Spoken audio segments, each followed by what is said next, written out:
Hello, true crimerers. Well, we're back at it with another...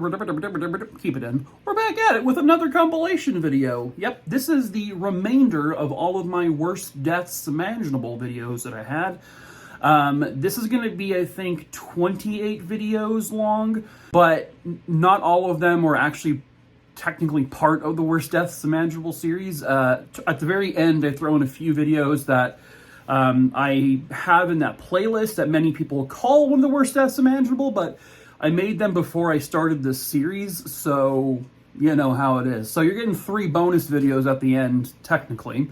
And then just real quick, yes, I have left my job. I put my 2 weeks notice in, so I didn't just go crazy and quit. Yes, I'm making enough on here right now to support myself, so don't worry about that, through ads and all that.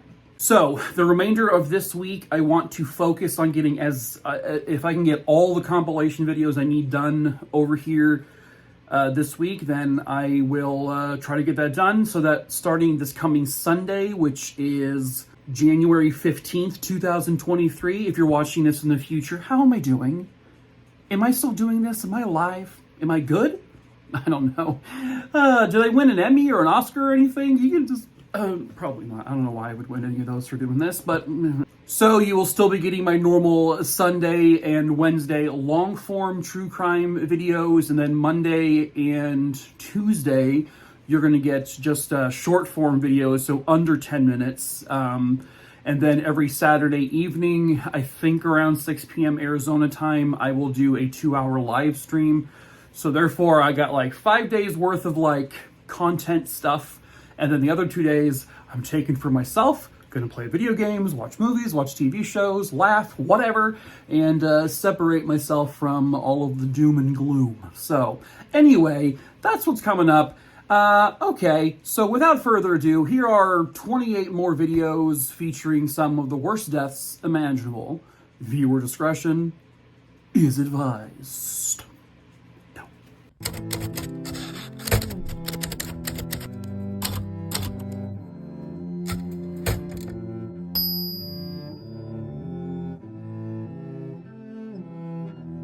This is one of the worst deaths imaginable. Viewer discretion is advised. This story takes place in New York City, 2002. Unfortunately, I cannot find any photographs of the people involved, but a bartender by the name of Sean Doyle was hanging out with his friend Michael Wright and Michael's girlfriend shortly before Christmas. The 3 of them had stayed out pretty late, they got pretty intoxicated, and they decided to walk home. At some point during the walk, Michael thought Sean was hitting on his girlfriend, so a little fight broke out. Michael had become physical with Sean. He was throwing punches.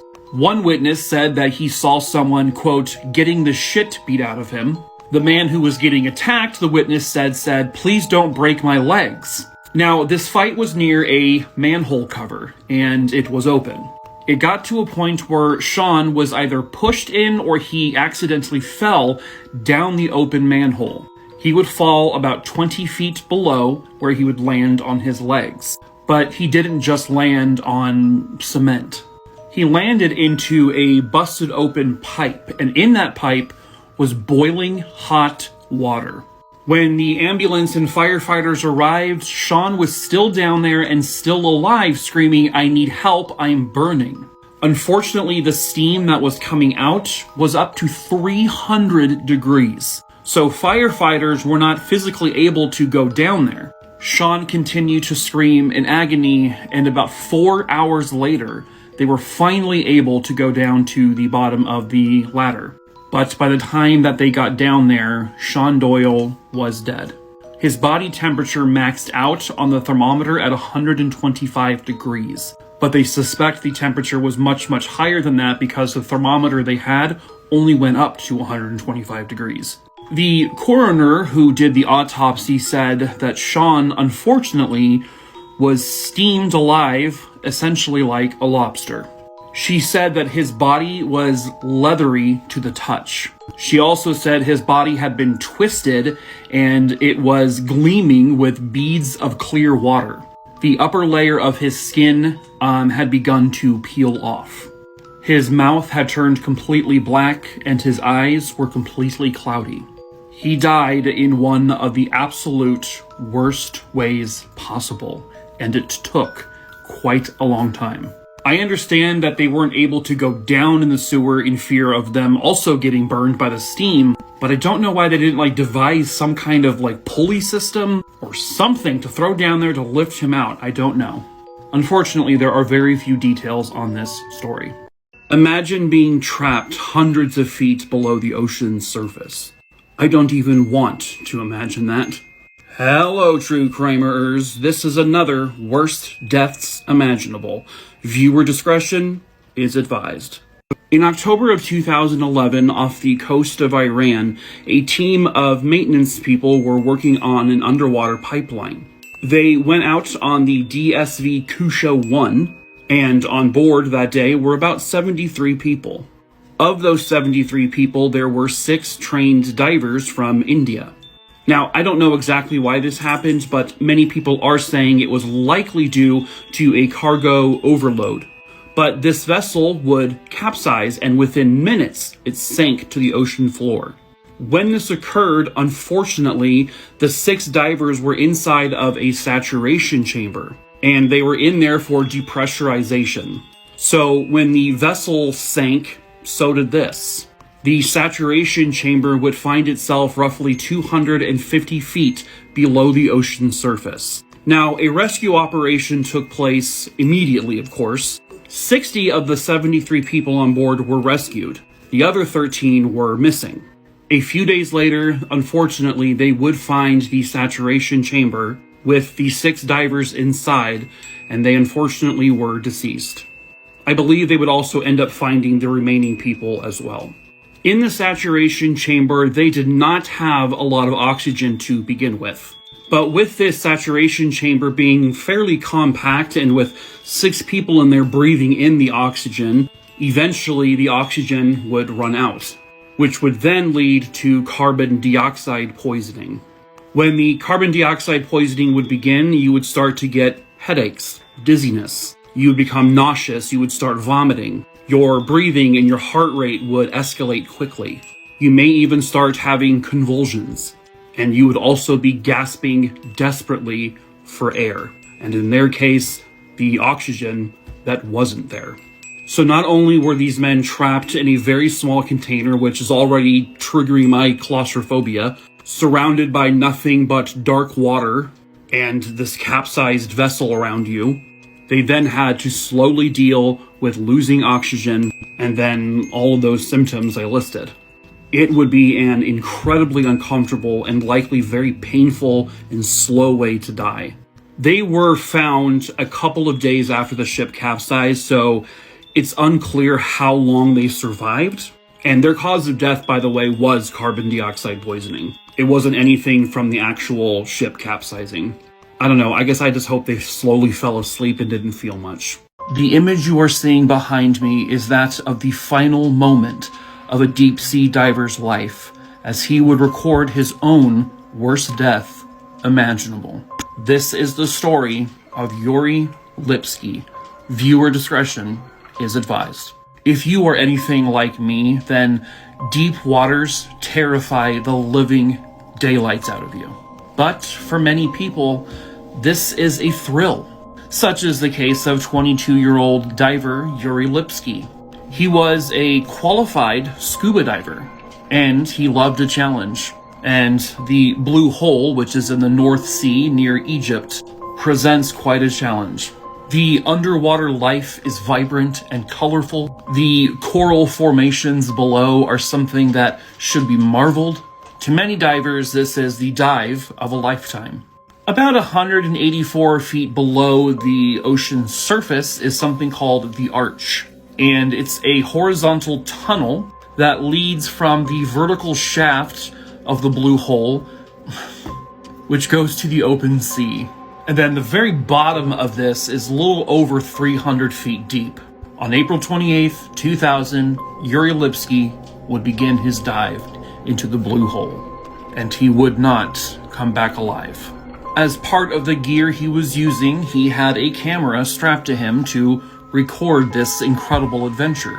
He also only brought 1 tank of oxygen. He also had weights strapped to his sides. What he doesn't know is that about 7 minutes from now, he will be dead. He made it to the arch, and from there he decided to continue going down. You can view the video of his descent on YouTube, but it's very uncontrolled, it's very shaky. It's very frightening to see, especially now with hindsight, knowing what happens. He would then land with, as they described, a thud onto the bottom of the blue hole. This is an image of all the dirt kicking up as he landed.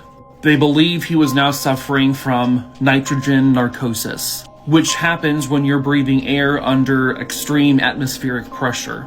And it actually greatly affects your higher functions. You begin to have this like euphoria that basically creates a delusion, that you're okay, but you're really not. It also screws with your concentration. You are in a daze. You have no idea where you are. He then, for some reason, removes his breathing apparatus. You hear Yuri gasping for air. You can tell by the movements of the camera that he is thrashing. You can hear him struggling to breathe, struggling to live. But then the camera goes still, and this is the image where he died. His body would be recovered. This is Worst Deaths Imaginable number 66. Viewer discretion is advised. This was 50-year-old father Ravi Subramanian, and he lived in Mumbai. Ravi was a superintendent chief engineer for Air India working at the Mumbai airport. On December 15th, 2015, at approximately 8:46 p.m., one of the planes was getting ready to taxi out. There was unfortunately a major communication issue going on though when this was happening. The flight was running about an hour late, so they were in this hurried process. Ravi and a couple of his crew members were still pretty close to the plane, and they were not expecting it to start running the engines. But they did. The engines fired up, and Ravi and his other engineers, well, they heard it happening. They were trying to wave and communicate to the pilots, but no one saw. A couple of the engineers managed to get away, but Ravi, he was not able to. And I remember growing up, for some reason, this used to be such a humongous fear of mine, even though I was never around planes. The suction of the engine, it's incredibly strong. And Ravi, unfortunately, as he was trying to run away, he did not win the fight. The powerful force of the engine essentially took Ravi and it sucked him inside of the engine. At that point, his death obviously was instantaneous. They described it as his body parts essentially just shot out like a blender without a lid on. His head was like completely shredded, and they had to collect body parts from around the runway. Inside the engine, I've seen a picture of it. It's not entirely graphic because it just shows blood, but the entire inside was just painted with blood. Once they collected all of the body parts, they were able to do a post-mortem. I don't know why they needed to do an autopsy, but they did. The autopsy said he died of unnatural reasons. I'd say that's pretty accurate. His family was obviously devastated, but they did receive his body and were able to bury him. Now, I can see that the two pilots of the plane were charged with a form of negligent homicide, and it looks like a lawsuit was also filed, but usually I can never find the results of these, and this is also, unfortunately, one of those situations. So people were being held responsible, I just don't know the outcome. Rest in peace, Ravi. This is Worst Deaths Imaginable number 67. Viewer discretion is advised. Pictured here was the lovely Elizabeth Mary Isherwood of Wales, which is in the United Kingdom. In September of 2017, she was vacationing. She had gone to the city of McLean, which is in Wales, and she was staying at the Plas Tolgarth, if I'm saying that correctly, a popular holiday home. On the first night that Elizabeth checked in, other guests would report hearing banging noises coming from her room. Noises they would later say they thought was just maintenance. It wasn't. Now, I don't know what an airing cupboard is, To my knowledge, we don't have those in the United States unless they're called something different. So if someone from the United Kingdom sees this and can explain exactly what it is, I looked up images, I've seen things like this, possibly this, maybe something a little deeper than the last one, like this, but I don't know. So I don't have an accurate image of the room she was found in. But in the middle of the night, it's believed that she got up to use the restroom and had accidentally walked into the airing cupboard. Somehow the door closed and locked behind her. Now, it's believed that at first, Elizabeth began banging on the door, banging on the walls, in hopes that someone might hear her. She was also likely screaming for help. But no one came. No one responded. It is then believed that she began to try to claw her way out of the room, literally. It was a small room, apparently, and it had bricks on the walls, so I guess she was digging through that to try to make a hole. And she did this for likely 24 hours at least. And she actually did make a hole in the wall. And it's believed that she was a couple inches away from being able to, I guess, open the door. But during the process of her digging through the wall, she managed to burst a pipe that was inside the walls. When she did so, water would come spraying down from the ceiling and the walls. It's also important to note that she was not wearing any clothing, and she had nothing in there to cover herself with and nothing to warm herself up. For at least the next couple of days, yes, she was constantly being rained on by freezing cold water, and she continued to bang and scream, but again, no one came to her rescue. After a few days, maintenance finally went to the room because of the water leakage, and the deceased body of Elizabeth was found. She had died of hypothermia. For a couple of days, she slowly froze to death. The family did sue, but I cannot find the outcome. When he finally hit the ground, his body would go everywhere. Hello, true crimerers. This is Worst Deaths Imaginable, number 68. Viewer discretion is advised. Pictured here behind me is the Prudential Building in downtown Chicago, Illinois. The building is about 41 stories tall. And back on July 3rd, 1984, there was a law firm on the 31st floor. The law firm that was there was holding an early 4th of July party. At that party was a very promising young lawyer, 29-year-old Reginald Tucker. I unfortunately don't have any other photos of him. Now, Reginald required the use of either contacts or glasses to see. On the night of this party, one of his contacts got a scratch in it, so he took them out, but did not put his glasses on. The party was going great, everyone was having a fun time. By all reports, Reginald was not intoxicated. And he and a couple of his co-workers decided to have a race around the empty corridors of the building. You know, sometimes adults just need to have fun too, you know? And honestly, that sounds like a lot of fun. So instead of running around the floor the law firm was on, a few of them went up to the 39th floor. To give you some perspective, it's right around here where I have this red line. Reginald and his co-worker were running down the hallways at top speed. Reginald's vision was not great if he was not wearing his glasses. So while they were running, his co-worker stopped and turned. The reason why is because he was approaching a window. Reginald, likely because he was not seeing clearly, kept running forward. All of a sudden, the people below who were celebrating another early 4th of July party with fireworks, they heard the distant crash of glass. They heard a man screaming, and 10 seconds later they heard a thud that they thought was an explosion. Reginald Tucker had ran straight through the window on the 39th floor, and he fell to his death. He would fall 39 floors, somewhere around 400 feet or so. I read one story where someone said they heard him screaming all the way down, so, and the fall lasted roughly 10 seconds. It may not have been enough time for him to, die of a heart attack from fear. So it is very likely that Reginald was alert the entire time he was falling. And he knew exactly what was coming as the ground below got closer and closer. One onlooker said when the body hit the ground, his body literally separated. into several pieces. His chest had come off. His arms and leg had come off.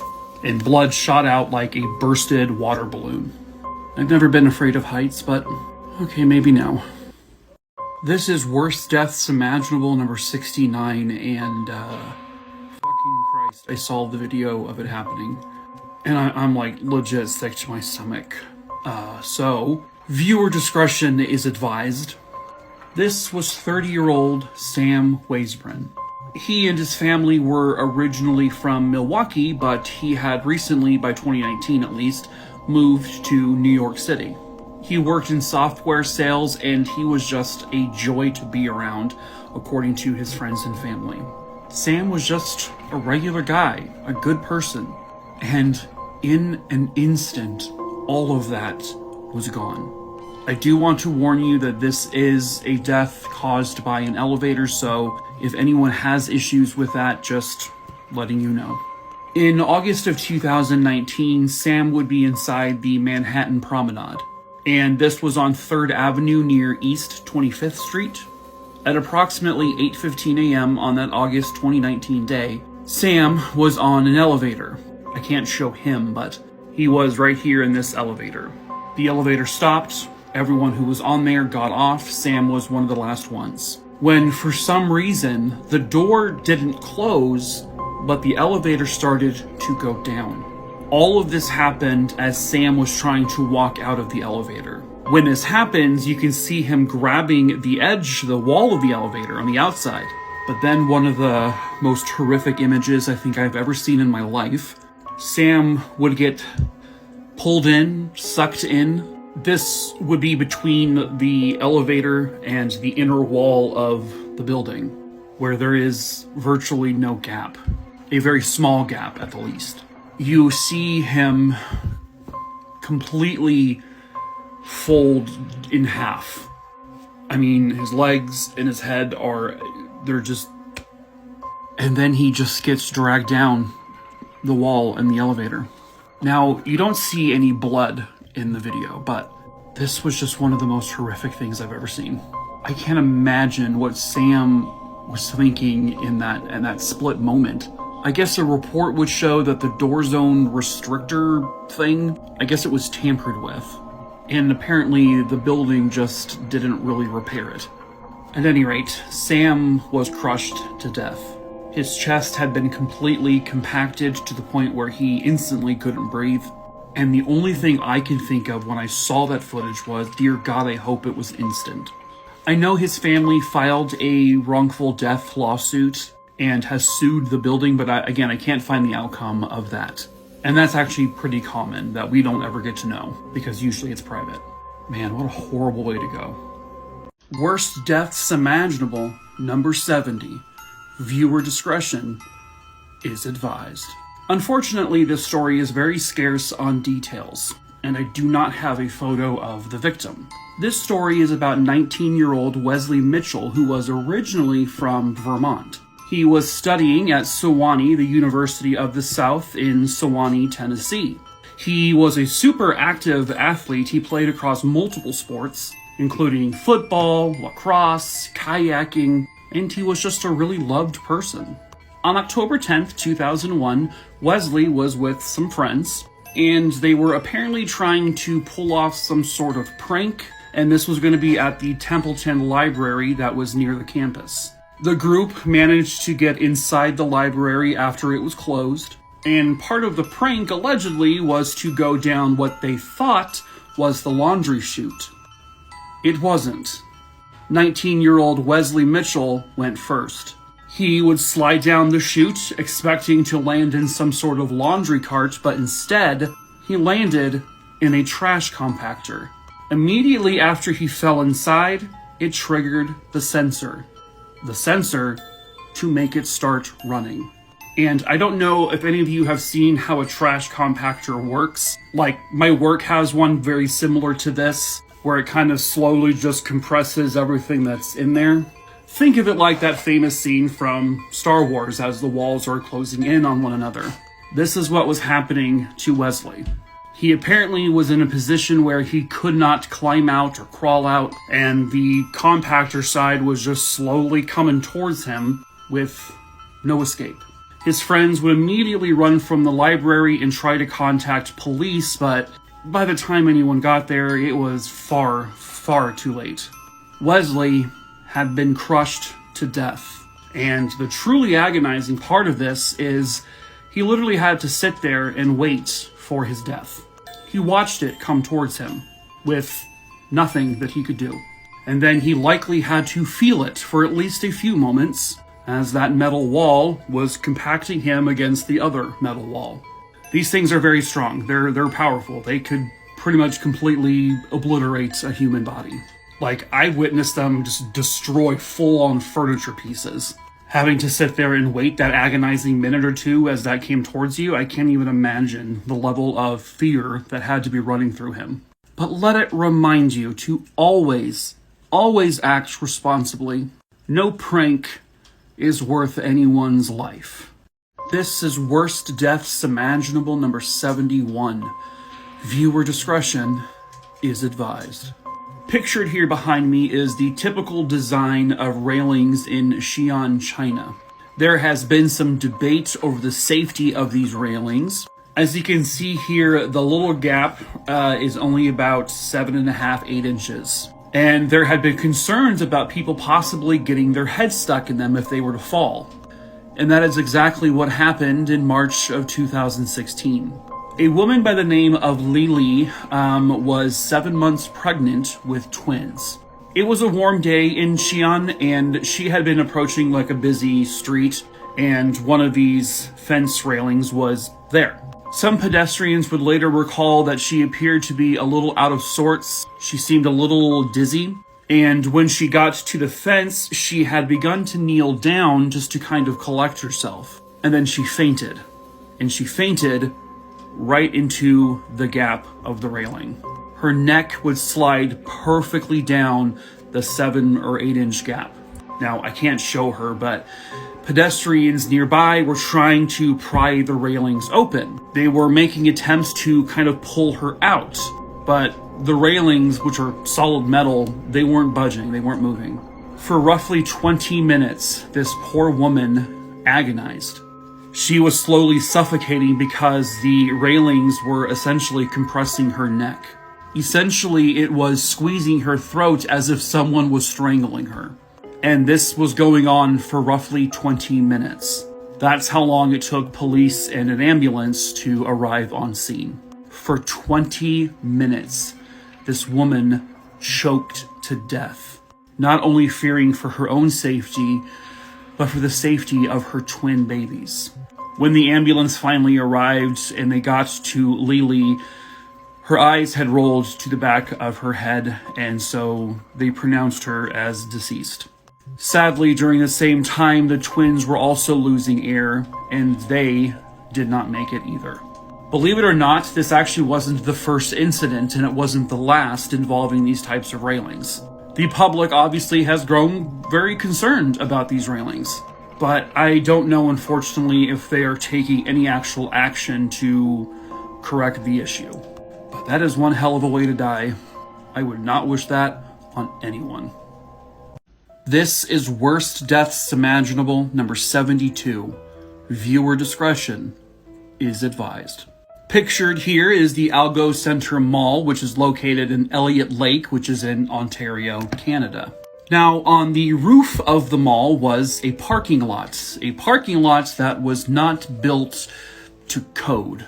There were two significant issues with the parking lot structure.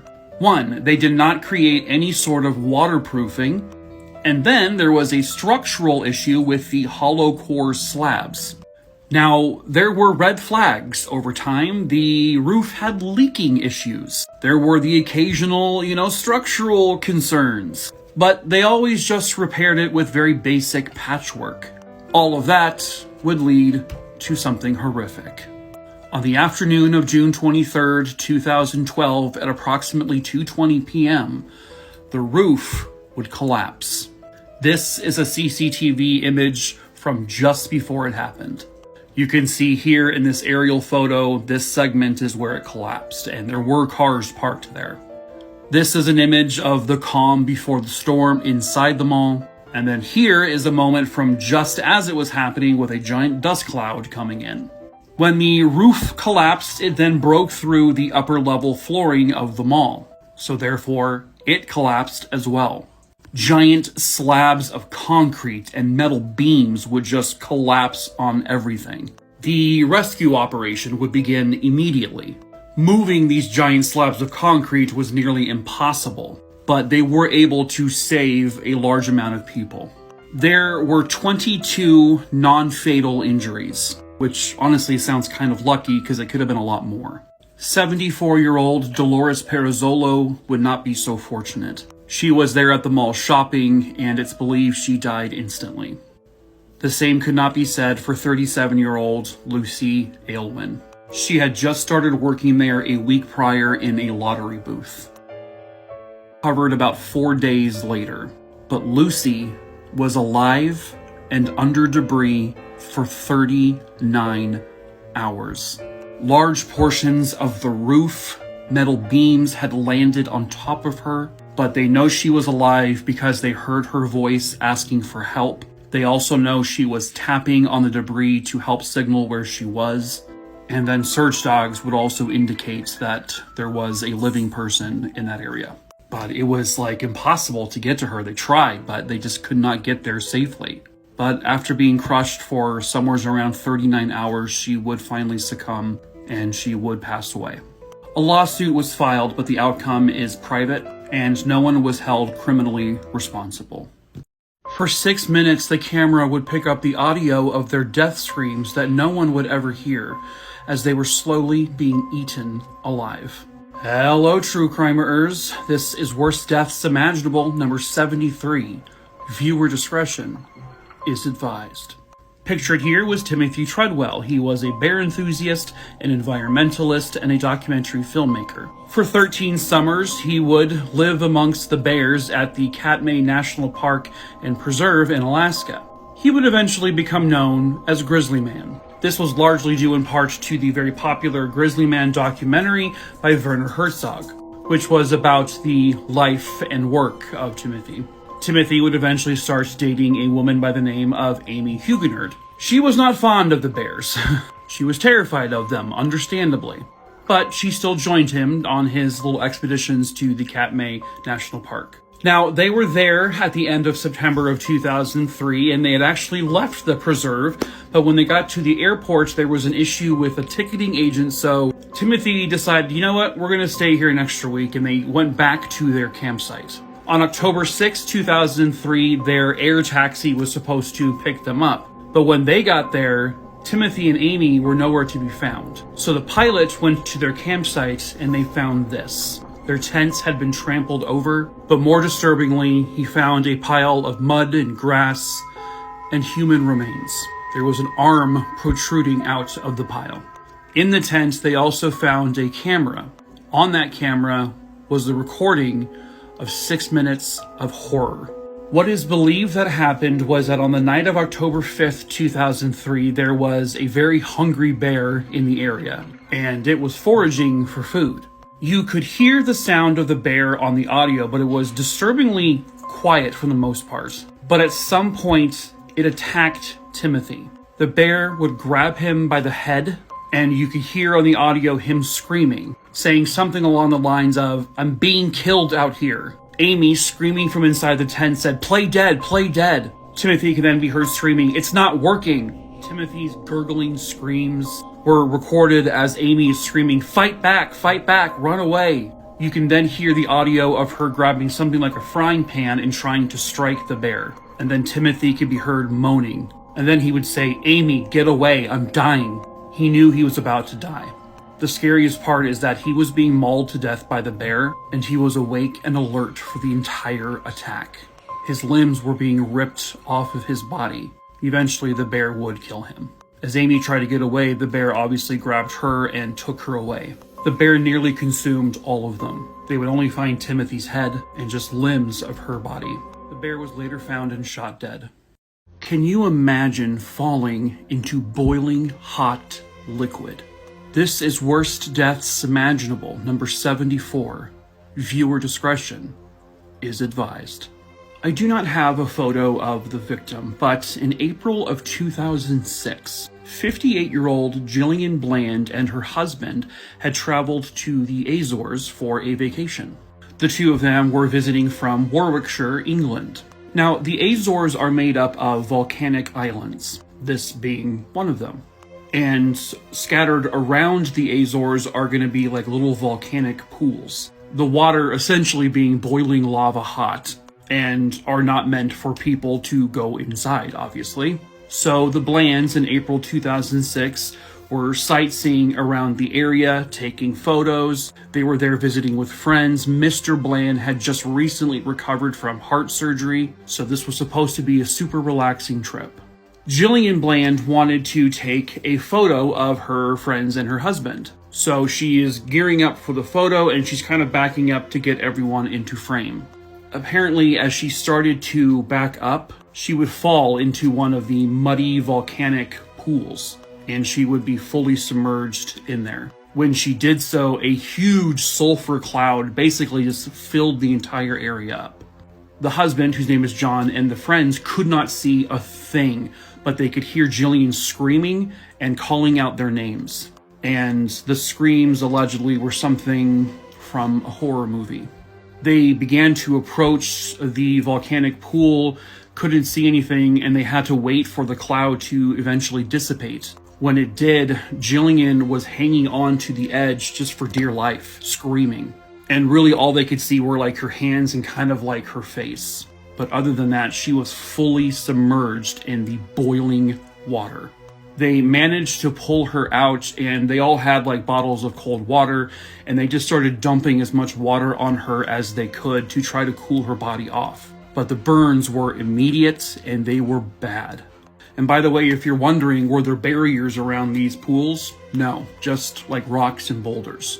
The ambulance got there as quick as humanly possible, and they rushed her to the hospital, where they found that she had second-degree burns on 90% of her body. I mean, it's horrific to even think. I mean, she was boiling alive. Gillian would manage to survive for a week, but she was in hellish agony and pain. But a week after the incident, she would succumb, and she died of septic shock. No, I don't know if the husband and the friends realized she was backing into a pool of water like that, but it happened. Just goes to show it can be over in an instant. The lives of 19 brave souls would be gone in just a matter of moments. This is Worst Deaths Imaginable, number 75. Viewer discretion is advised. It all began at approximately 5:36 p.m. on June 28, 2013 in Yarnell, Arizona. Dry lightning would strike the earth and it would start a wildfire.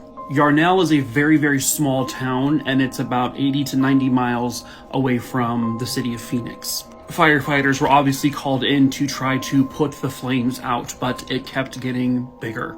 It was well over 100 degrees that day, and winds were blowing at about 20 to 25 miles per hour, which was actually causing the fire to spread.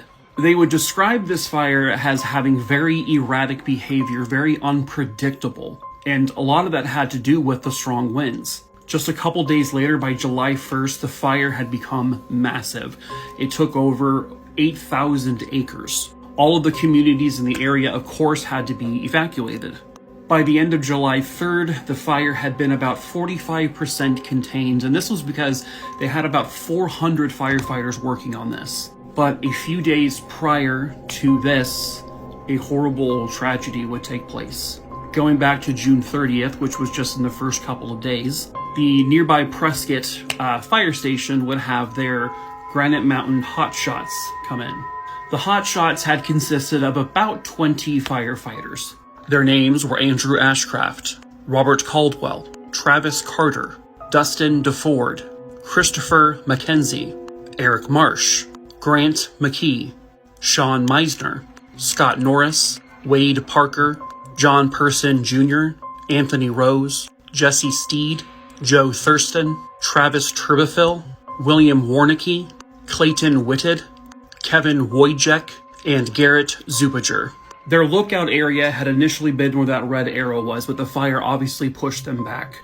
Now, eventually, these men would go towards the fire, and one of them would stay back. So when the hotshots went to combat the fire, the winds basically took over. In a matter of moments, the fire would surround them.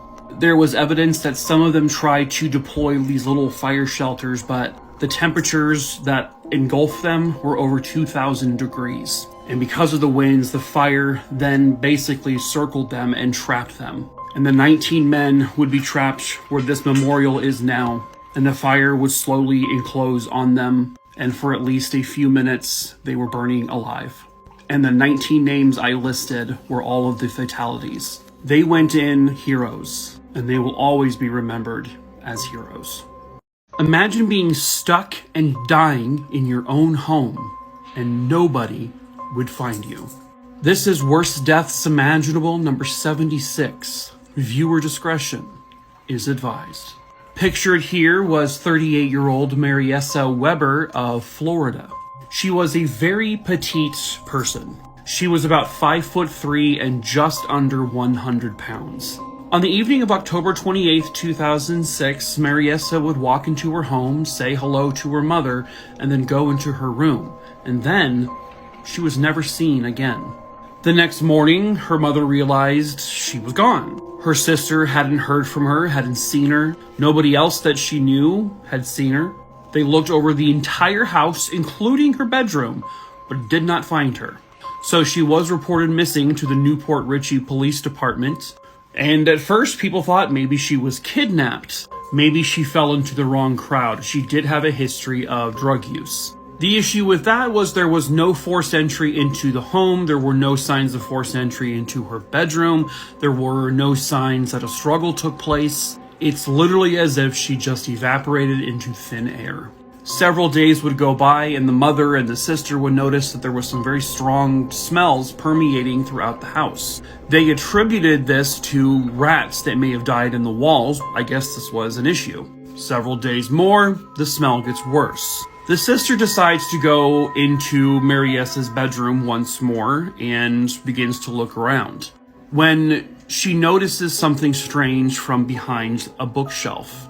Towards the higher side of the shelf, she noticed what appeared to be a toe. The smell got worse as she approached the bookshelf, and she looked behind it, and she noticed her sister. Mariessa had been hanging upside down behind this bookshelf. She was deceased. Mariessa never left the house. She was not missing. For 12 days, she was stuck behind a bookshelf hanging upside down. It would be determined that she died of positional asphyxiation. Essentially, that's when your body is upside down. Your body is not getting the oxygen it needs. All of the blood is rushing towards your head, and you eventually pass out. Now, in terms of how long she was alive in this position is unclear. The coroner has not been able to determine that. Some people have lost consciousness within 40 to 60 seconds. Some people have been able to be in that position for a couple of hours before they end up being rescued or dying. But for at least a few minutes, she was in agony, probably calling for help. But somehow, someway, nobody found her and nobody heard her. Welcome to Worst Deaths Imaginable, part 799. This one keeps me up at night. Annie McLeod lived in Vancouver, Canada. She was a beautiful, smart, loved 11-year-old child. March 2nd, 2009, she decided she wanted a snack from a vending machine. This is a picture of the snack. That was the one day out of the year where they were doing scheduled maintenance on the vending machine. While the worker's back was turned, Annie crawled inside the machine to try to get the Snickers bar. But he closed the door on her. He closed the door because he didn't see her inside the machine. She climbed to the back of the vending machine because that's where all the freshest Snickers were, and she was hidden by the other chip bags, and people started using the machine, and it tore her limb from limb. For 2 weeks, Annie was eviscerated by the vending machine. Her parents while searching for her after filing the missing persons report, went to get snacks from that machine. And on June 2nd, 2009, Annie McLeod passed away. Follow for more deaths. The blurry image you are seeing behind me is that from a man who would record his own worst death imaginable. Viewer discretion is advised. On April 5th, 1988, no, this is not an image from that day, 35-year-old Durham, North Carolina resident Ivan Lester McGuire would jump out of a plane. He was an experienced skydiver who had done so over 800 times. He was excited about this particular jump because he got to record on video his jump. Now, you can see this video on YouTube or various other places, but there is no audio. And most of the images are just very blurry and hard to even make out. So, a couple of miles up now, this is an image of Ivan jumping out of the plane plus another skydiver who has someone attached to them. Now, from the point of view of Ivan, we are falling and there are the other two people. And this is when it gets terrifying. This is an image of the other skydiver with his partner pulling their chute. This is when Ivan realizes he can't pull anything. This is because he did not have on his parachute. It's possible that he thought he had it on because of the camera equipment he was wearing, but it's here when he realizes he's dead. He is falling from about 2 miles up, just directly towards the ground. The footage, which does not show anything graphic, by the way, but you can see him kind of just like moving around his head. It's very frantic, it's very scattered. It's obviously coming from a man who is extremely panicked. He is terrified. He knows there is nothing he can do now. It is already too late. This is just another image where it's like you don't even know what you're looking at. You know, I've told stories before where people have had faulty parachutes, but there's always like that slight chance of hope, like, oh my God, maybe it'll finally work last minute. Ivan didn't even have that. It's just, I have no chute. I'm going towards the ground. I am going to die. I can't imagine anything more horrific than that. And the sad thing is according to the video, he was alive the entire time right before he hit the ground, because he's clearly moving his body like, you know, like out of fear or whatever the case may be. But a few minutes after he jumps out of the airplane and going about 150 miles an hour towards the ground, he would finally crash into the earth about 1.5 miles away from where the airport was. His camera did obviously break, but they were able to splice together the footage. Allegedly, when they were able to hear some of the audio, they could hear him saying, "Oh no, oh no, oh no," just before he hit the ground. Oh God. Reason number 6,000, I'm never jumping out of an airplane. But if you do, please be mindful and please be careful. For 149 people, this had to be one of the most horrifying things to go through. This is Worst Deaths Imaginable, number 78. Viewer discretion is advised. Pictured here was Southwest Airlines Flight 1380 from New York to Dallas. On the morning of April 17th, 2018, the flight would take off from LaGuardia Airport. Shortly into the flight, around 11:03 a.m., something terrible happened. At 32,000 feet, one of the engines failed. It didn't just fail, it exploded. Pieces of the engine just blew out everywhere, including striking one of the windows. The window immediately shattered, and then the cabin began to depressurize. The compressed air began to rush out. And yes, there was a passenger in the seat. Jennifer Riordan, who was a bank executive for Wells Fargo, she was a married mother of 2, was the one sitting in the seat. This is an actual photo from that flight when all of the oxygen masks deployed.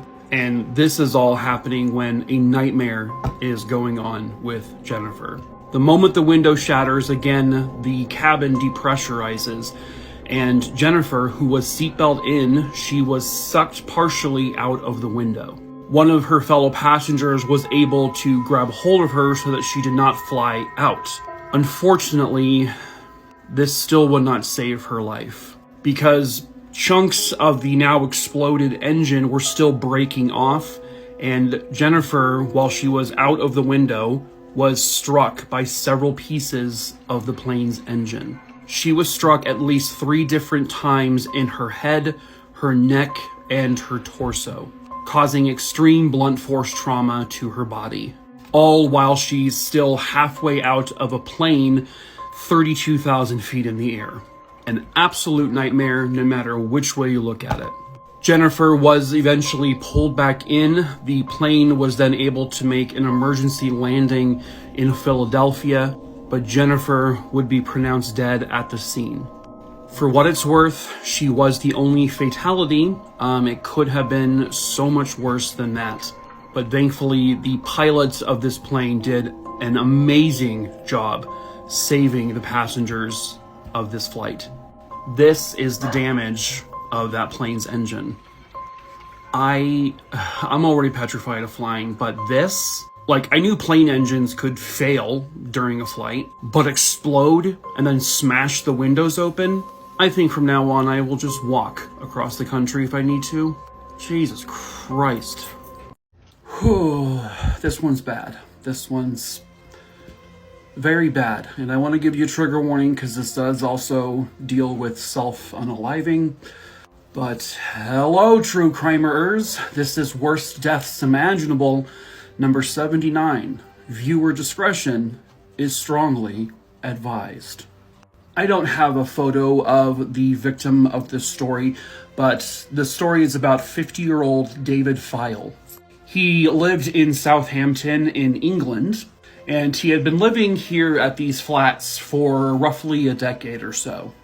In 2006, basically a bill passed or something passed where they were going to demolish the flats where he lived for something else. And David very strongly opposed of this.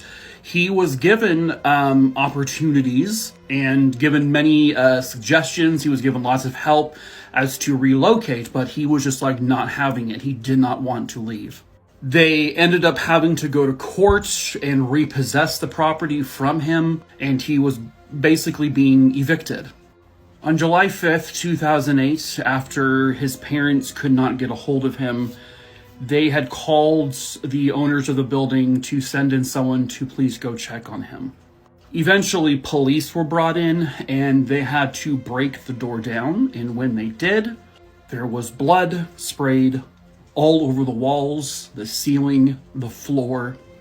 David had ended his own life. How he did it, however, is arguably the most gruesome thing I may have ever told on here. David had a small little electric, plug-in chainsaw, and what he did was he plugged it in and he set it on a timer. He then took some tape and he taped basically the power button so it would be on when the timer hit. He then took the chainsaw and he secured it to a table leg fairly low to the ground. And then David purposefully put his neck directly on the blade of the chainsaw. He basically squeezed his way in there so it was compressing against his neck. And then all he did was wait for the timer to go off, which it did, and the chainsaw powered on. The chainsaw would then cut through his throat, his neck, and almost to the other side of his neck. He was found almost decapitated. The building was still demolished, of course. And dear God, please don't ever try anything like this. And please call for help when you need it. A former Major League Baseball player would unfortunately be the subject of Worst Deaths Imaginable, number 80. Viewer discretion is advised.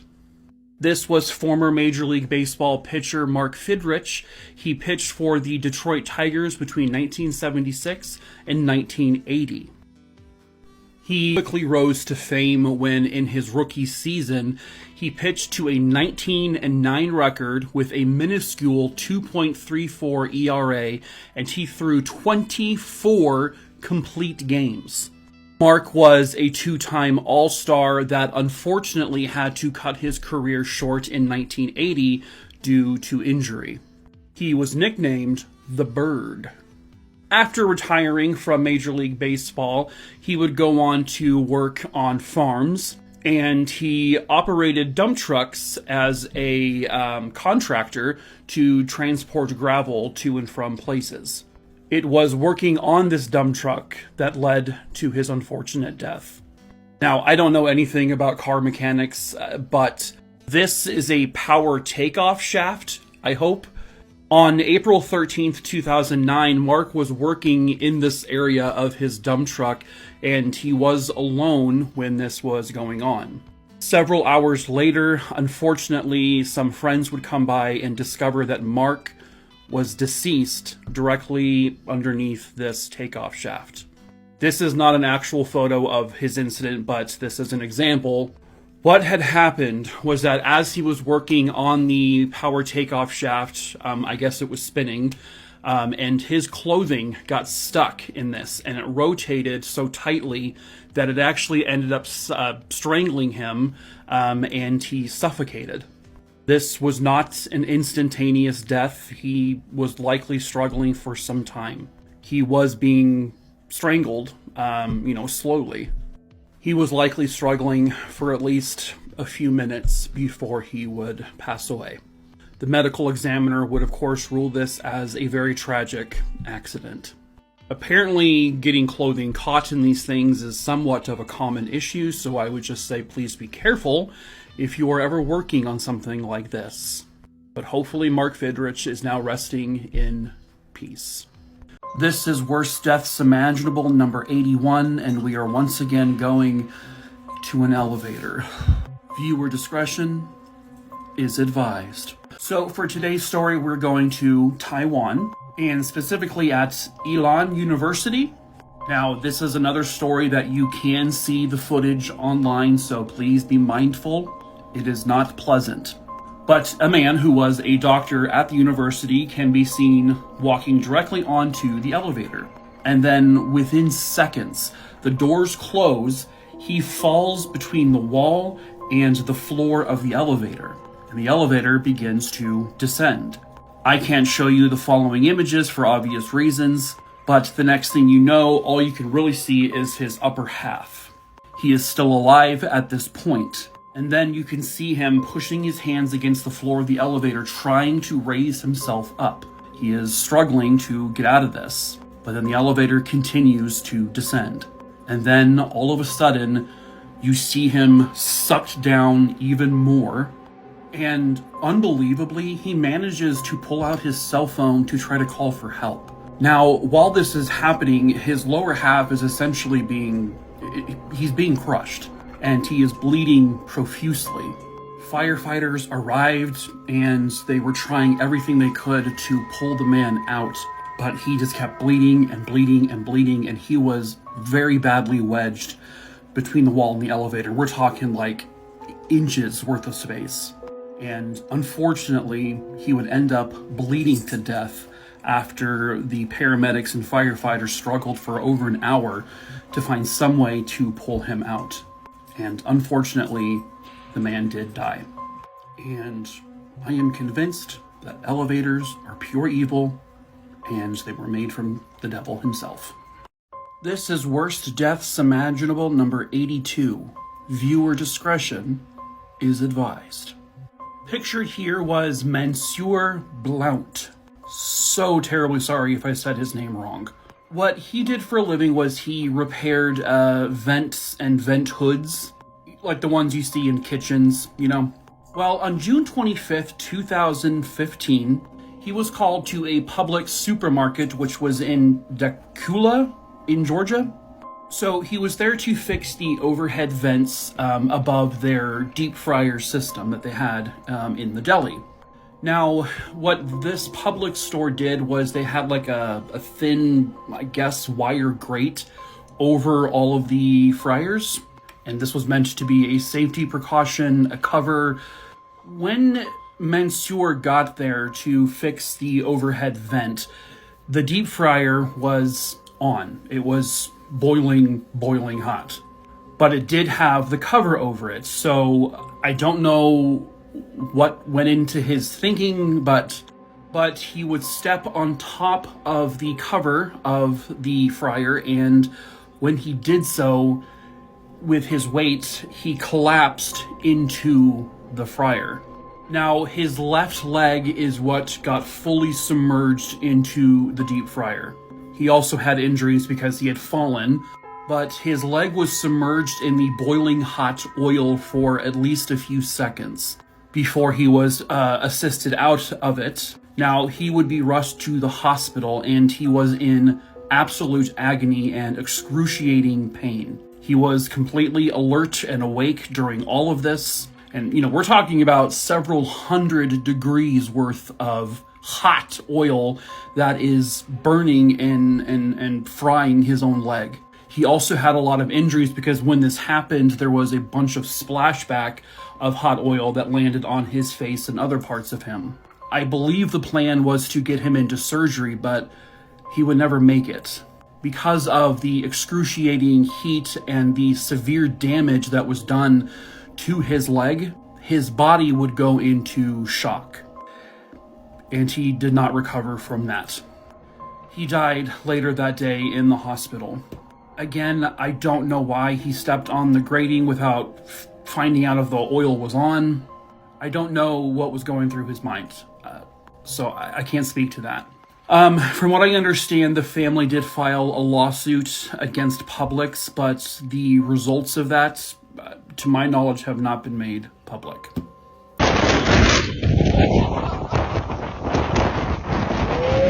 Well, on the next episode of Worst Deaths Imaginable, this is Worst Deaths Imaginable number 83. Viewer discretion is advised. I don't think I've covered an incident with one of these before.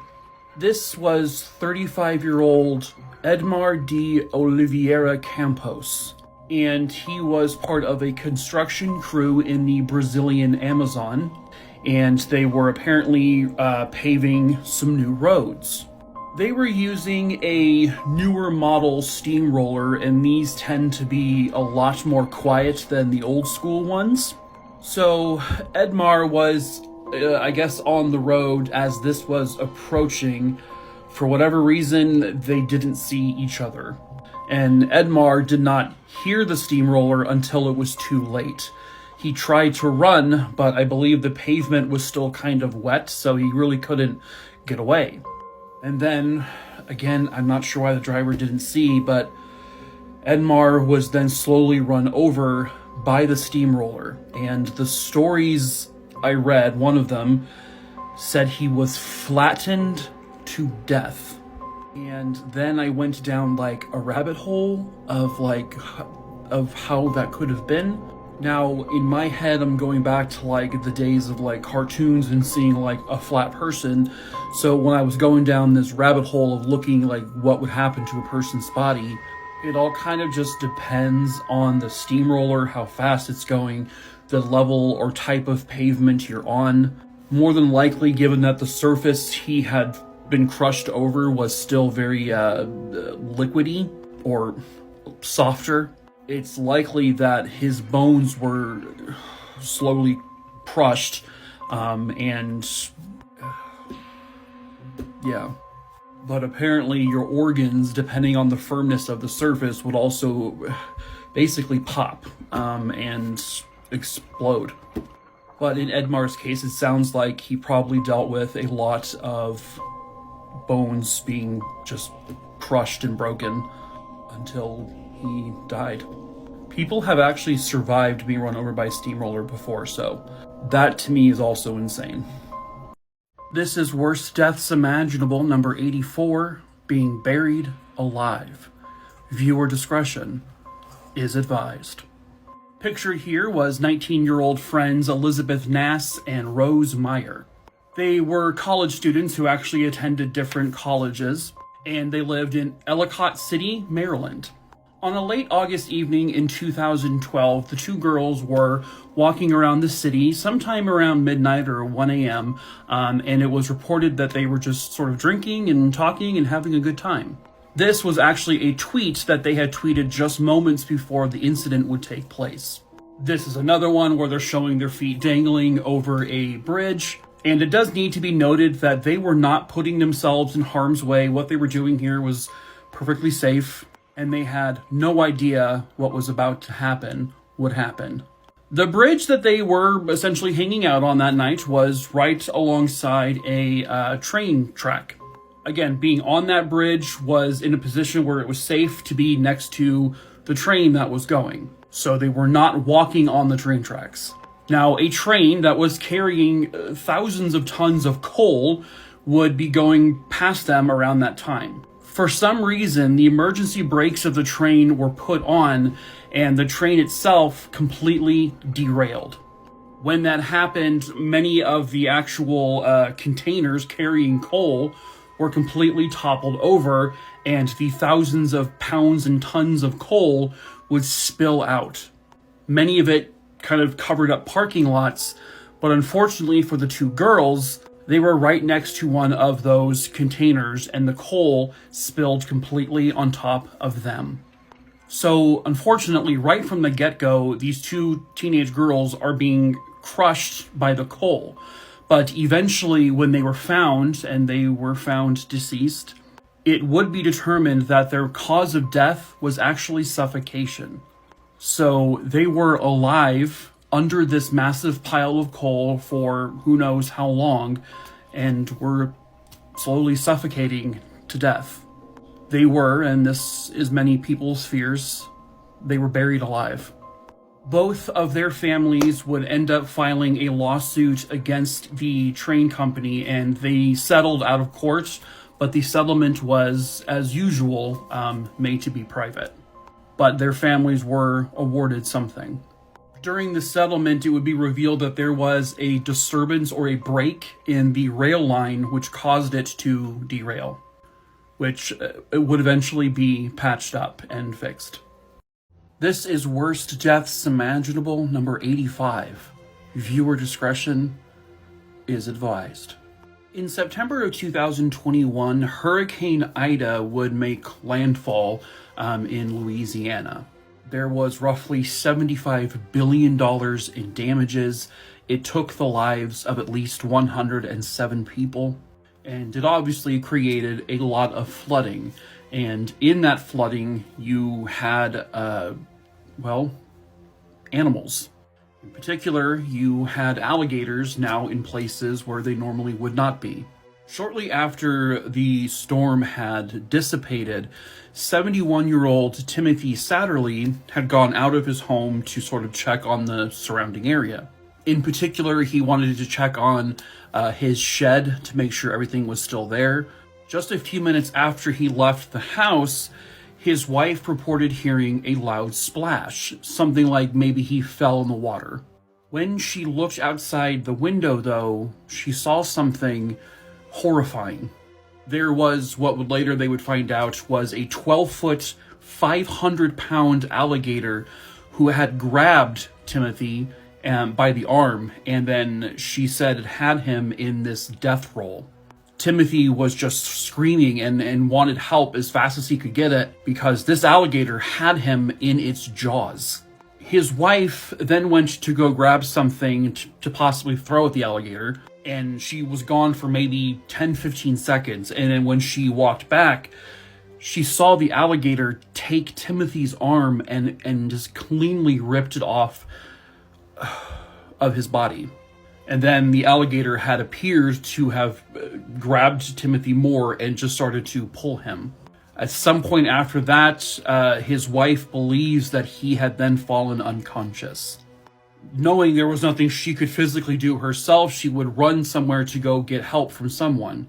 But when she arrived back at the house a few minutes later, the alligator and Timothy were gone.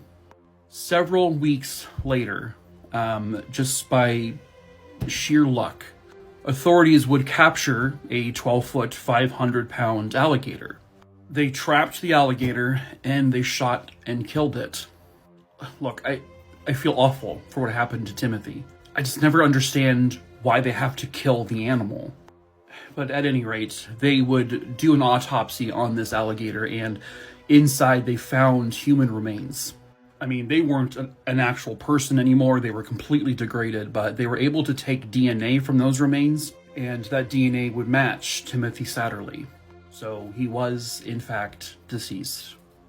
Hello, true crimerers. This is the case of Junko Furuta. And I want to give you all a very fair and extreme warning here. This story is extremely graphic.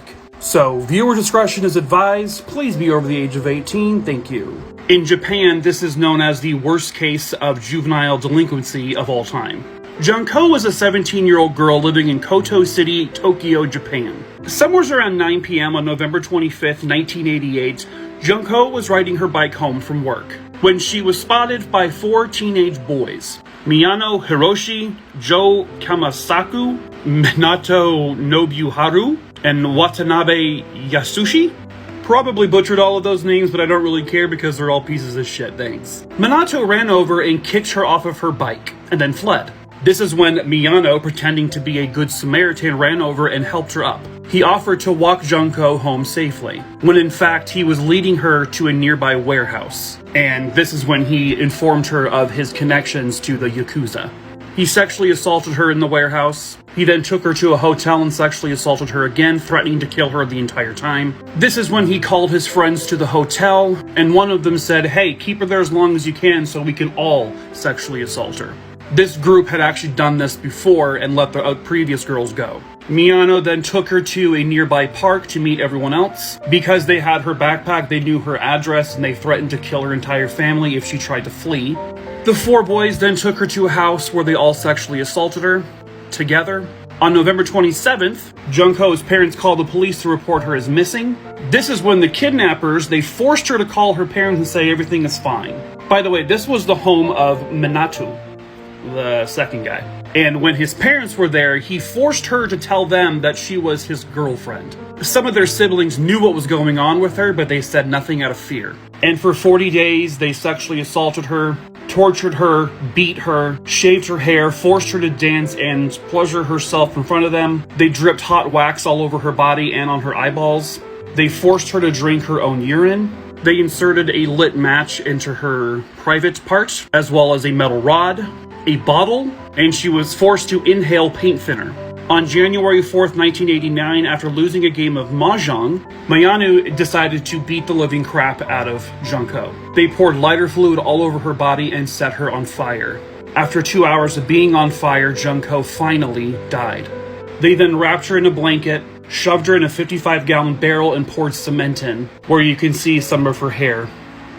Eventually, the 4 boys were caught and arrested. They all pled guilty to committing bodily injury to a person that resulted in death, instead of pleading guilty for murder.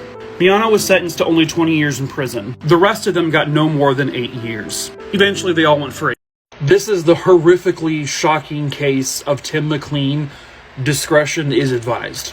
On July 30th, 2008, 22-year-old Tim McLean boarded a Greyhound bus on his way home to Winnipeg, in Canada. At 6:55 p.m., a new passenger named Vince Waisbren Lee boarded the bus and calmly sat next to Tim McLean. While Tim was asleep, Vince Waisbren Lee took out a massive knife and began to violently stab Tim McLean for no reason. He stabbed Tim 60 times, removed his head, and 8 parts of his body. Passengers tried to help, but he kept waving the knife at them. He said God put him there to kill Tim. He was finally arrested, put on trial, and was found not criminally responsible. Spent a year getting help and is now free. This is the case of the Hello Kitty murder. In Hong Kong in 1999, a 14-year-old girl entered a police station. She wanted to tell police that she was being haunted by a ghost of a murdered woman. Obviously, the police were like, "Get the fuck out of here." That is until she told them that this is a woman she participated in killing. So Hong Kong police were like, oh shit, okay. So they had her take them to the building where this happened. And the building was in the Kowloon district. And the building was a sort of like decrepit, rundown place. When they entered the flat, they saw this Hello Kitty doll. And stuffed inside was the decapitated skull of a woman. and the skull belonged to 23-year-old Fan Man Lee. She was someone who was abandoned by her whole family when she was just a child, and was raised essentially in a foster home. And she was a drug addict by the time she was a teenager. She had then turned to prostitution, and this was so she could pay for her drug addiction. And then by age 23, she had become a hostess at a nightclub. While working there, she met a 34-year-old socialite. His name was Chan Man Lok. He just so happened to be a pimp and a drug dealer. So pretty quickly, Fan Man Yi became part of Chan Man Lok's little posse until she did something that he was not going to forgive. She was desperate for drug money, so she stole his wallet, which had about $4,000 in it. Chan told his henchmen, a couple of his henchmen, which is one of them right here, to go find her and kidnap the shit out of her. According to Chan, he said they were just going to kidnap her and force her into prostitution to pay back the money she stole. But this wouldn't happen. Apparently the group thought, this isn't going to be enough, we need to do something more to her. So they brought her and kept her here. They tied her up and they began to torture her. And this would go on for over a month. They burned her skin, they repeatedly sexually assaulted her, they forced her to eat poop. The 14-year-old girl from the beginning of this story, well, she used to be a girlfriend to Chan Man Yok, and she was also one of his prostitutes.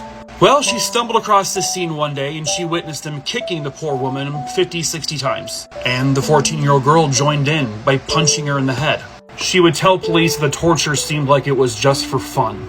The group of men came in one morning and saw that she had just died overnight. Gee, I wonder why. They claim she died of a methamphetamine overdose, but experts say no, it was the torture. So the men dismembered her, decapitated her, boiled her skin, but due to lack of evidence for intent, they only got charged with manslaughter and were convicted and got 20 years to life.